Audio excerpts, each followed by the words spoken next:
ইহদিনাস সিরাতাল মুস্তাকিম। আল্লাহ আপনি আমারে সরল সঠিক পথ দেখান, আল্লাহ আপনি আমারে সোজা পথ দেখান, কোনো বাঁকা পথে আমাকে নিয়েন না। বিশ্বনবী খেজুরের ডাল ভেঙে মরুভূমিতে একটা ডাক দিলেন সোজা, বললেন এটা সিরাতুল মুস্তাকিমের পথ। আর ডানে বায়ে ছোট ছোট আর অনেকগুলো দাগ টানলেন, বিশ্বনবী বললেন এগুলো শয়তানের পথ।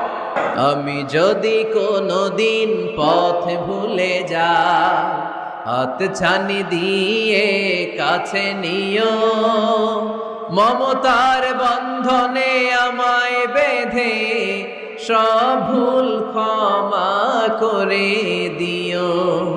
আমি যদি কোনোদিন পথ ভুলে যাই, হাত ছানি দিয়ে কাছে নিও, মমতার বন্ধনে আমায় বেঁধে সব ভুল ক্ষমা করে দিও। চিল্লায় পড়তে হবে আমিন। ডান দিকে শয়তান হাত ছানি দিবে, মাহফিলে যাইস না, বিপিএল এর খেলায় আয়।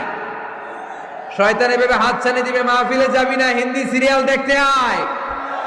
শয়তান ডানে বায়ে ডাকবে, মাহফিলে যাবি না, ওই যে কনসার্ট হয় কনসার্ট দেখতে আয়। কোরআনের মাহফিলে যাবি না, ক্যাসিনো খেলার ব্যবসা করতে আয়। ডানে বায়ে ছোট্ট ছোট্ট ডাক দিবে, কোরআনের আন্দোলনে যাবি না, বামপন্থীদের সাথে আন্দোলনে আয়। এরকম সিরাতুল মুস্তাকিমের ডানে বায়ে রাম আর বামপন্থীদের ডাক আছে না নাই?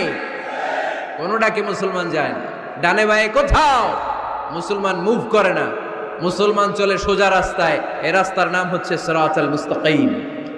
চিল্লায় বলতে হবে রাস্তার নাম কি? প্রতিদিন এই রাস্তাটা আমরা আল্লাহর কাছে চাই। আমরা বলি ইহদিনাস সিরাতাল মুস্তাকিম, আল্লাহ সরল সঠিক সোজা রাস্তাটা আপনি আমাদেরকে দেখান। চিল্লায় পড়েন আমিন।